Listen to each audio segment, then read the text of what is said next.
이 팀장의 최저가 트롯.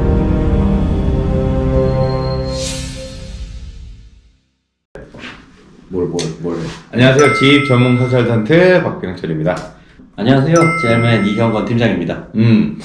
오늘의 최저가 트롯. 네. 지난번에 이제 바로 어제 업로드가 됐었나요? 그렇죠. 어제. 만 네. TGS에 대해서 하실 말씀이 좀 있다고 해서. TGS의 모델 중에서 이제 네. 올리자마자 저희한테 요청 주신 분이 만 중형 트럭은 TGM도 있습니다. TGM부터 시작입니다. TGM부터 시작은 저도 알고 있었어요. 근데 이제 다른 만 트럭 차주분께서 TGS가 궁금하다라고 하셔갖고 그렇게 진행을 했었고 저희가 이제 최저가 트럭을 진행할 때 요청사항이 있으면 그거를 최우선적으로 이제 좀 초점을 맞춰서 하려고 해요. 네. 그래서 만 트럭에도 TGM 모델이 있는 걸 알고 있었지만 TGS 모델을 먼저 했다는 점 그리고 추후에 이제 요청이 없으면은 저희 TGM도 한 번 더 살펴보는 기회를 가져보도록 하겠습니다. TGM 맛보기로다가 좀 보면 볼보 그때 저희가 했던 L과 같은 비슷한 금액이 나옵니까? 그거랑 거의 비슷하게 나올 거예요. 그렇죠. 추를 안 달고 진짜 윙바디 하고 그 다음에 이제 부가세까지 환급 받으셔서 이제 그 앞쪽에 넣으시면은 아마 그 정도 금액이 나오지 않을까. 아마 비슷할 거라고 예상이 되고 예. 다음에 한번 제대로 다시 찍어서 말씀드리도록 하겠습니다. 네. 오늘은 그 다음 모델을 뭘 할까 네. 또 새로운 벤츠라던가 스카니아라던가 이런 것들을 할까 하다가 아무래도 그래도 이제 많이 만드시고 운행 중인 차량을 먼저 하는 게 좋을 것 같아가지고 제가 요청을 드렸었죠. 일단 현대 파비스부터 설명해 주시면 좋을 것 같아요.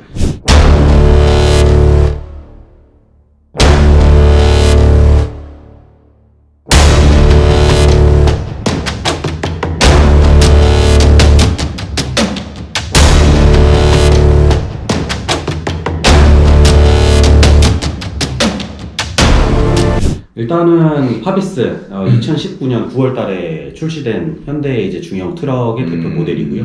메가 트럭의 장점을 좀 더 살리고 그리고 이제 액시언트의 장점도 그대로 가지고 와서 실내 편의성을 좀 증대시키는 그런 모델의 차량이라고 보시면 될 것 같습니다. 그러니까 통수를 만들다 보면 이 메가 트럭과 좀 겹치는 교집합된 부분이 많잖아요. 아무래도 그런 부분이 없지 않아 있을 수밖에 없죠. 그렇다면 메가 트럭과 저희가 예전에 소개시켰던 메가 트럭과 이제 파비스가 있다라고 하면 어떤 부분에서 뭐가 달라서 파비스를 선택을 할 수밖에 없는 그 결정적인 차이들이 뭡니까?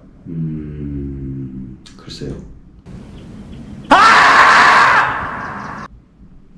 신차니까? 장난이고요. 괜히 화가 많이 아니에요. 말씀하세요. 일단은 세분화 자체가 조금 다른 게 이제 트럭 같은 경우에는 우리가 모델이 이렇게 하나 둘 셋 네 가지로 정해져 있는 게 아니라 이제 그 적재함의 길이나 혹은 이제 축간 거리나 이런 것들에 따라 갖고 세부 트림이 좀 나눠져 있어요. 이제 세부 트림 같은 경우는 메가 트럭 같은 경우는 총 15가지로 나눠져 있고 이제 파비스 같은 경우는 19가지로 나눠져 있어요. 일단은 선택의 폭이 조금 더 늘어났고 여기에 추가적으로 이제 들어가는 미션이나 그 다음에 이제 엔진 마력수도 조금 달라졌다고 보시면 될 것 같아요. 아무래도 편의상도 조금 더 나아졌죠. 어떤 부분들이죠? 왜냐하면은 기존에 이제 그 사람들이 운전을 할 때 안쪽에 들어가 있는 그 장치들 있잖아요. 들어가고 속도 제한 장치나 혹은 이제 후방 추돌 방지 시스템 이거는 후방에 이제 차 이렇게 대면에 삑삑삑 울리는 거 말하는 겁니다. 이런 것들은 기본적으로 되어 있는데 사실 이 부품들이 장거리 운전하는 데는 크게 도움이 안 됩니다. 그렇죠. 아무래도. 근데 이제 그 파비스 같은 경우에 장거리 운전에 도움을 주기 위해서 일단 크루즈 컨트롤이 들어가 있어요. 거기에 이제 크루즈 컨트롤 중에서 앞차와의 거리를 유지하면서 갈 수 있게끔 설정할 수 있는 어댑티브가 달려있다. 그렇죠. 그런 크루즈 컨트롤이 달려있고 여기에 이제 그 전자식 브레이크 그리고 이제 그 언더길 발진 보조 장치 이런 것들이 이제 좀 더 세련되게 들어가 있다라고 보시면 될 것 같습니다. 그렇죠. 여기에 이제 좀 더 추가를 하자면은 요즘에 스마트폰 같은 경우에는 유선 충전 거의 안 하시고 차량 이제 내부에 보시면은 무선 충전이나 이런 것들 많이 설치를 하시잖아요. 그렇죠. 그게 기본적으로 옵션 사항으로 들어갈 수가 있고 그 다음에 이제 블루링크라고 해서 그 현대차가 전자식 시동 버튼식 시동이 아니라 원격으로 시동을 걸 수 있게끔. 일반 수용차에 들어가 있는 그런 걸 말씀하시는 네. 거죠? 보통 이제 그 화물차를 운전하기 전에 특히 겨울철에 네. 이게 그 화물차 엔진 오일이나 이런 것들이 살짝 얼어 있으면은 그렇죠. 화물차를 오랫동안 구동시켰다가 그리고 나서 출발을 하셔야 되거든요. 아무래도 또 리터 수도 승용차에 비해서 많다 보니까. 그렇죠. 네. 그리고 엔진도 크고 거기에 따른 이제 뭐 엔진 오일 유동량이나 이런 것들도 조금 돌려주고 워밍업이라고 하죠. 워밍업을 해주기 위해서는 어느 정도 시간 투자를 하셔야 되는데 네. 그 시간을 이제 핸드폰 하나로 이제 조절을 할 수가 있다. 이야. 이런 식으로 또 이야기를 할 수가 있고 또 여기 추가적으로 뭐 실내 공간 증대는 마찬가지고요. 그러면은 진짜 정말 예전에 네. 트럭이다라고 하면은 굉장히 투박스럽고 그렇죠. 그래서 이제 좀 다루기가 거칠고 이런 그렇죠. 거였는데 정말 진짜 대형 승용차처럼 그렇죠. 그래서 편의성이라던가 기타 부분에서 모든 것들이 증대한 그렇죠. 그런 그렇죠. 모델이다라고 그렇죠. 볼 수가 있는 거잖아요. 예, 그렇습니다. 좋습니다. 그러면은 이제 본격적으로 네. 금액에 대해서 먼저 말을 좀 시작해보죠. 일단은 금액 같은 경우에는 최저가로 치면은 네. 7,900만 원대부터는 있습니다. 어. 근데 지금 네. 저희가 얘기를 할 게 9m 70 기준점이죠. 그렇죠. 축이 달려있는 그렇죠. 9m70이니까. 그러니까 너무 저렴한 차량 같은 경우에는 축간 거리나 적재한 거리가 거기에 미치지 못하는 경우가 있기 때문에 지금 이 내용 같은 경우에는 9m 70 기준으로 보시면 될 것 같습니다. 네. 네, 그러면은 정리를 한번 해드리도록 할게요. 네. 일단 차 같은 경우에는 8,745만 원입니다. 8,745만 원. 네, 넘어갑니다. 그렇다면은 저희가 이제 이전에 볼보나 만 같은 경우에는 말씀드렸었지만은 DC 부분은 전혀 없나요? 파비스가 네. DC가 없어요. 아, DC가 아예 없어요. 네. 신차라서 그런가요? 그렇죠. 신차기도 하고 최근에 이제 그 DC라는 금액은 네. 이 제조업체에서 차를 만들어 두고 차가 잘 안 팔릴 때 DC를 좀 높이고 네. 그리고 이제 차가 좀 잘 나가게 되면 DC를 좀 낮추고 이렇게 유동적으로 한다고 제가 설명을 드렸던 것 같아요. 그리고 여기에 윙바디만 씌우는 것이 아니라 8.5톤 기준적으로 해달라라고 요청을 해주신 분이 계시기 때문에 축도 달아야 됩니다. 그래서 축 같은 경우에는 1,050만 원이 적용이 될 거고요. 네. 그리고 이제 특장 씌워야겠죠? 특장 같은 경우에는 1,500만 원 플러스 부가세 별도 해서 1,650만 원이 될 겁니다. 네. 그래서 이 총 금액 같은 경우에는 1억 1,445만 원이 됩니다. 1억 1,445만 원. 네. 이제 부가세도 환급을 할 거잖아요. 그렇죠. 부가세 같은 경우에는 현대차 같은 경우에는 그 부가세 환급량이 좀 정해져 있다고 보시면 될 것 같아요. 왜죠? 그건 저도 모릅니다. 아, 예.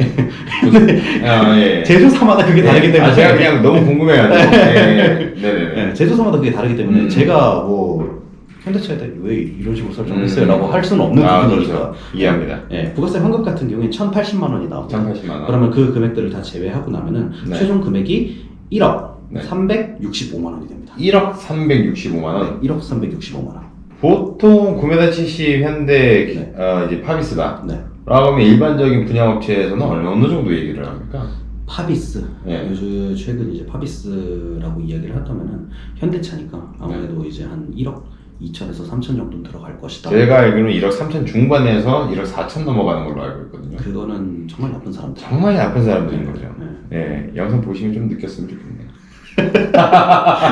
좋습니다. 그럼 이제 마지막으로 할부 네. 적용을 좀 시켜보죠. 근데 마찬가지로 이제 그 다른 차량 똑같이 네. 69개월 할부로 하고 그다음에 이제 3.9% 가정했을 때 월 금액이 167만 9,325원이 됩니다.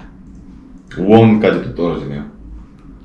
이게 캐피탈을 하시는 분들 같은 경우에는 원 단위도 절대 놓치지 않고 있기 때문에 네. 대략 아셔야 그냥 160에서 170 정도가 되는 건데 그렇죠. 그렇게 된다라고 하면은 이제 나중에 또 메가트럭을 똑같이 만들어 봐야 되겠지만은 금액 차이가 그렇게 심하게 될 것 같지는 않거든요. 메가트럭으로 9m 70을 만들어 본다면은 아마도 이 금액이랑 큰 차이 없을 거라고 저도 예상이 되네요. 그렇다면은 편의상은 좀 더 있고 신차인 차량을 어떻게 보면 노리는 게 당연할 수도 있네요. 어떻게 보면은 축이랑 특장 가격은 비슷하다고 보고 딱 차량 가격만 보면 되는데 이 그 파비스랑 메가트럭이랑 재원상의 차이가 한 1,000만 원 정도 난다고 보시면 될 것 같거든요. 그러면 이제 부가세를 제외하고 한 900 정도의 차이인데 900을 69개월로 나눈다 치면은 제가 볼 때 그렇게 큰 치수는 차이 나진 않을 것 같습니다. 그러니까 보통 분양업체에서 1억 3, 4천을 질러버리면 네.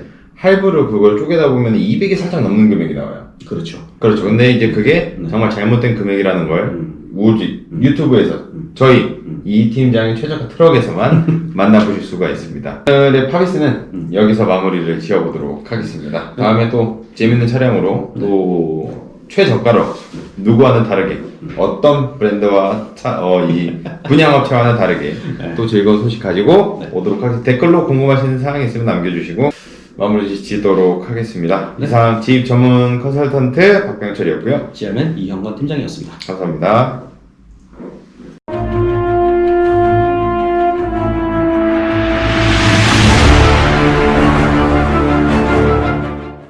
특장 같은 경우에 제가 좀 말씀을 드릴 수 있는 게 특장의 내구성이 높아지고 당연히 단단해지면 뭐 옆에서 누가 와서 주먹으로 치든 아니면 돌풀이가 찍든 간에 나무가 부딪혀도 멀쩡합니다. 그렇죠.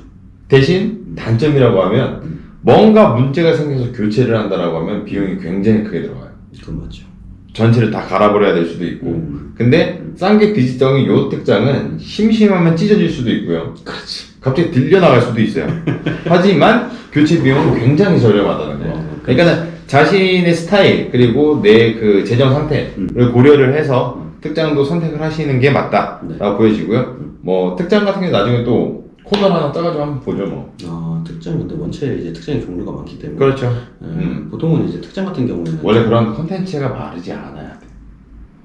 그건 그렇죠. 굉장히 많은 특장. 그렇죠. 좋습니다. 이거 탱크롤도 하시겠는데? 뭐 다 하죠. 다 하지. 직접 들어가 봐야지. 나는 개인적으로 유류차를 하고 싶어. 유립상. 좋습니다. 이 팀장의 최저가 트롯.